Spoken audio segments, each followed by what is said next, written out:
వీరు రూపేష్ కుమార్ రెడ్డి గారు. లక్ష్మీదేవి లాగా వెలిగిపోతుంది ఆ మేడం పేరు శ్రీహర్షిణి మేడం గారు. వీరు దోహా డిజైనర్ స్టోర్, ఇప్పుడు లావిష్ బూటెక్ అని పెడుతున్నారు. వీరు ఎన్ని సంవత్సరాల క్రితం పెట్టుకున్నారు అదృష్టరత్నం? 2 సంవత్సరాలు. 2 years క్రితం అదృష్టరత్నం ఇద్దరు భార్యాభర్తలు ఇద్దరు పెట్టుకున్నారు. పెట్టుకున్నాక అద్భుతంగా డబ్బులు రావటము, అన్ని రకాలుగా సక్సెస్ ఉండటము, సుఖం సంతోషం ఉండటము. ఇంకా వారు అసలు అయితే ఇంకా తిరుపతి నుంచి లడ్డూలు తీసుకొచ్చారు. రోజా గారితో బ్రహ్మాండంగా ఓపెనింగ్లు చేయించడం, అన్ని రకాల సక్సెస్ ఉండటంతో వారు సంతోషంగా వచ్చారు. ఇప్పుడు వాళ్ళ అబ్బాయి, మీ అబ్బాయి ఫోటో చూపించండి.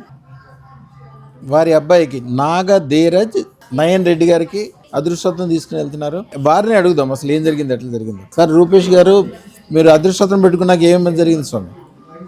మంచి అవకాశాలు వచ్చాయి, ప్రశాంతంగా ఉంది, వ్యాపారం బాగా వృద్ధి. ఇంట్లో ముందు సంతోషము, ఆ పూజ మీరు చెప్పిన పూజ చేసినప్పుడు బాగా నిజంగా వైభవంగానే ఉంది ఇల్లంతా. ప్రతి వారం శుక్రవారం అంటే ఒక సందడి, అది అట్లే మళ్ళీ నెక్స్ట్ వారం కంటిన్యూ అవ్వడం, అలా చాలా సంతోషంగా బాగానే ఉంది. శ్రీహర్షిణి మేడం గారు బిజినెస్లో ఉన్నారు.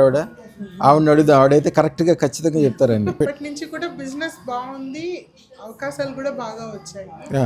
ఎప్పుడైతే వైభవ లక్ష్మి వ్రతం చేసుకున్నామో అప్పటి నుంచి చాలా బాగా కలిసి వచ్చింది. 8 వారాలు పూజ చేసుకున్నందుకు చాలా బల్క్ అమౌంట్స్ మేము కూడా చూసాము మా లైఫ్లో. సో ఇప్పుడు అది ఇంకా కంటిన్యూ చేయాలి. మా బాబుకి ఒకటి పెట్టుకోలేదు అని చెప్పి మాకు ఒక చిన్న ఇది ఉన్నది, ఫ్యామిలీ మొత్తం పెట్టేసుకుంటున్నాం. మేడం గారు ఇప్పుడు డబ్బుల గురించి పూర్తిగా చెప్పట్లే వీడియోలో, ఏమైనా ఇన్కమ్ ట్యాక్స్ ప్రాబ్లం వస్తుంది అనుకుంటున్నారు.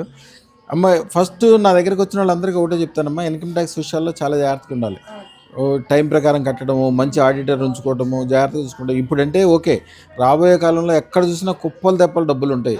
ఎక్కడ చూసినా బంగారాలు, ఐశ్వర్యాలు, పెరుగుదల, గొప్పతనం, ఒక అద్భుతాలు ఉంటాయి.